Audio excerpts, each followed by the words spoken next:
Yo, what's up mga DIYers? So unboxing tayo ng bagong product ng Team Lighting Lab, yung CL4120. So ito yung pumalit dun sa CL4100. So wala na yun, phase out na yun. Ito na yung bago nila. So napakaliit lang niya, oh. Tapos yung power niya is 120 RMS times 4. So syempre yung manual.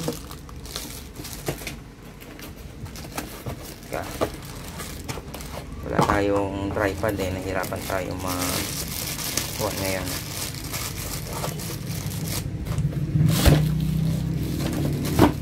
So yan, napakaliit lang talaga, oh.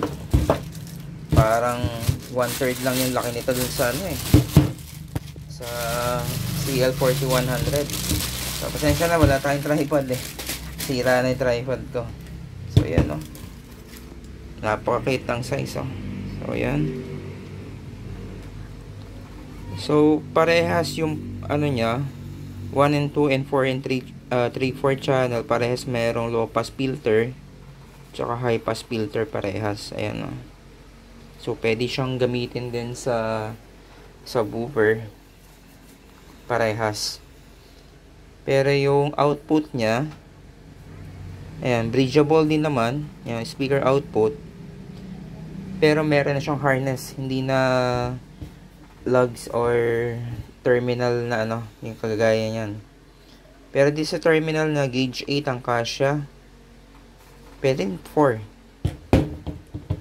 So ito na nga, buksan natin. So ito na yung pinakang terminal ni speaker niya. Harness type na siya, parang saka stereo. Pero bagay na bagay ito sa mga motor na gusto maglagay ng setup na malakas at maganda. Bagay na bagay ito. Parang ito yung mga yung mga kasing size na nung ba yun, DS18, category 7, meron na rin yata sila maliit. Tsaka yung Stetson, yun, maliliit yun. So sumasabay na rin si Team Lighting Lab. So ayan, meron siyang tawag dyan, seal. Tapos yung size niya, yung dimension niya, sasukatin natin.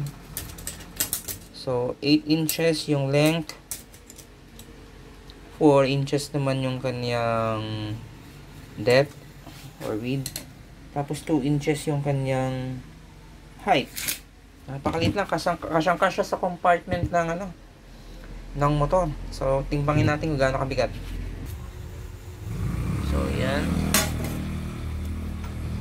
So 1 and 100 grams lang siguro ito. 1 kilo mahigit lang. Napakagaan niya. So ganoon pa man, kahit napakagaan niya, dahil nga class D amplifier to. Kung may idea kayo sa mga class D amplifiers, paliitan na ang amplifier ngayon pag sinabing class D. So ito yung manual nga. So specs niya, 120 times 4 channel.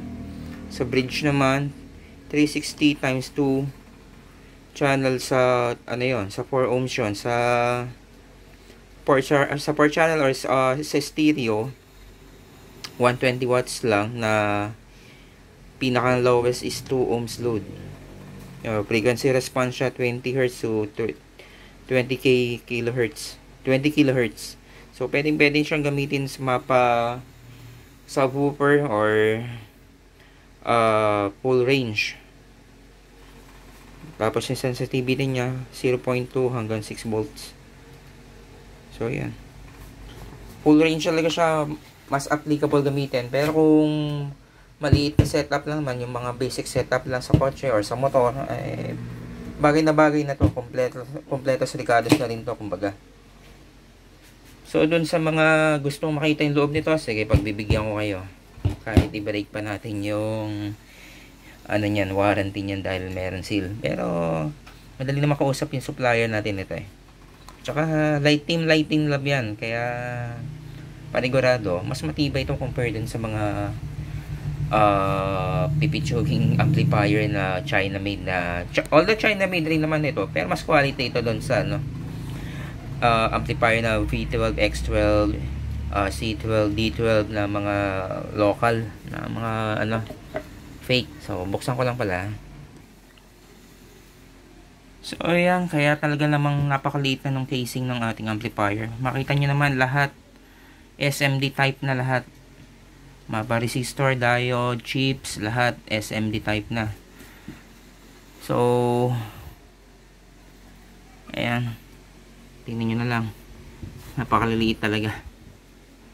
Pati nga yung kanyang yung pihitan pang yung na rin yung pang maliliit amplifier na rin. Kung pamilyar kayo sa mga ginagamit sa sa mga DIY Bluetooth speaker, so ganito yung makikita yung mga chipsets at saka mga resistor, diodes, lahat ng parts mga SMD type na rin.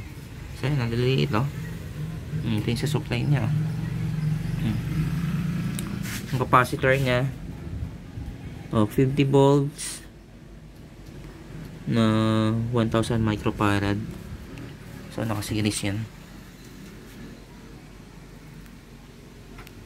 Hindi natin mabasa yung mga chips na iba late kasi kailangan na natin ng ng kuwan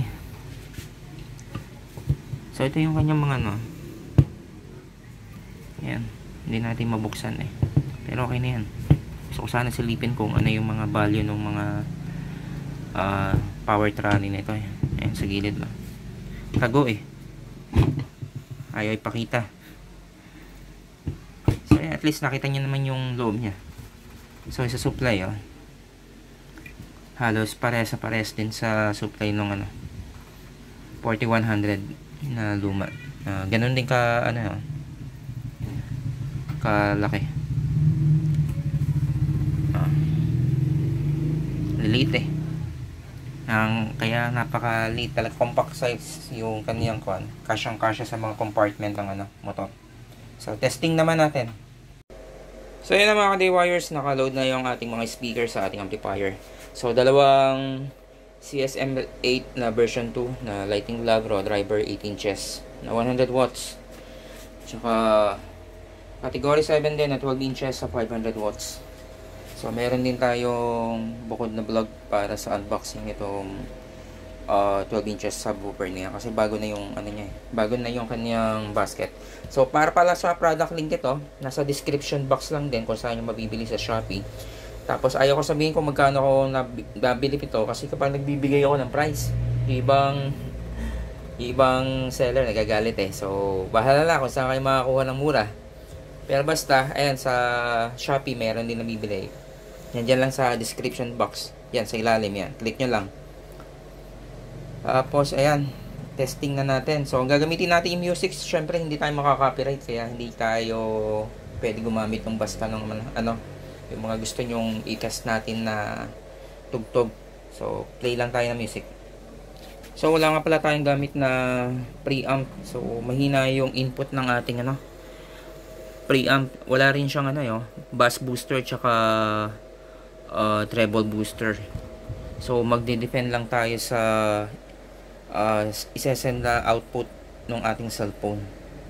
Pero yung gain niya nakatutok siya 11 o'clock parehas.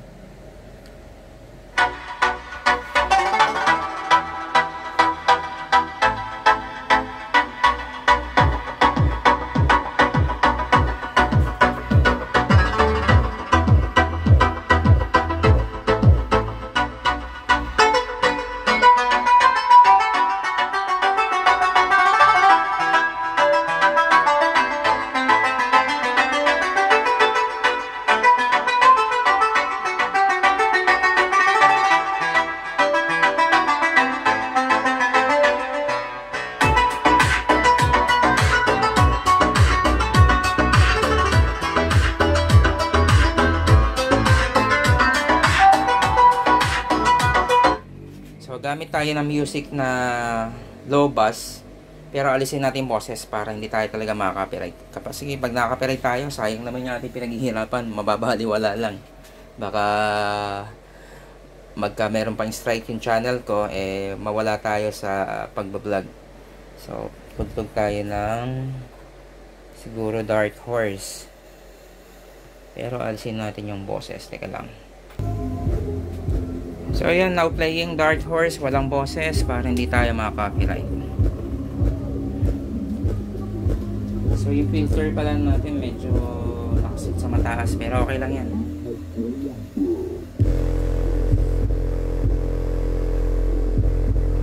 Kaya na rin niya itulak kahit pa paano, di ba? 500 watts yan. So nakadepende pa rin lang yung ating gain level or yung tawag dito dun sa gain level at saka sa cellphone lang natin eh. Wala tayong preamp, kaya hindi natin ma-maximize yung power ng ating amplifier. Pero kung hindi rated power yung 120 watts nya, mahihirapan siyang itulak to. Kita nyo naman ha. Layo rin ang excursion nya. Diba? So wala lang tayong gamit na pang test ngayon na ano eh, na clamp meter tsaka ng ating tester para ika-clamping sana natin eh. Pero nasasabi ko sa inyo, reliable naman yung power nya. Wala pa tayong gamit na preamp at ayan, wala pang bass booster, walang treble booster, wala yung iba pang ano ba yan, ano ba yung nakakita sa mono. So wala siya doon. Pero ayun, kahit nakapag-play na tayo, bago ko tayo nag-bench test, tinesting ko muna ng babad. So ang lamig-lamig pa rin talaga. So ayos na ayos to. So ayun mga ka-DIYers, patuloy lang kayong tumutok sa aking mga binablog. At ito kasi ito, lalagay natin to sa video project natin. So request ng client natin, gamitin natin mga gears is mga car audio. Kasi gusto niya yung talagang mas malinaw yung tunog. Yung pag kumakanta daw siya para nagko-concert. So yun, ito yung pinakang cheapest ano natin na naisip natin na setup, kasi yung mga pro audio talagang mamahal na talaga nun eh. So ito na lang yung ginamit natin, na gamit rin naman to sa mga competition, di ba? So kaya yung ating gagamitin natin mga gears sa video project natin is mga car audio. So yun, patuloy lang kayong tumutok, at sa mga bagong viewers, please subscribe and pakiclick na rin ng bell button para maging update kayo sa aking mga binablog. So para sa product link ito, check nyo na lang ulit dyan sa description sa baba. Click nyo na lang yung direct link. At yun, ang dami rin nagtitinda sa Shopee na yan. So salamat sa patuloy nyo pagtutok.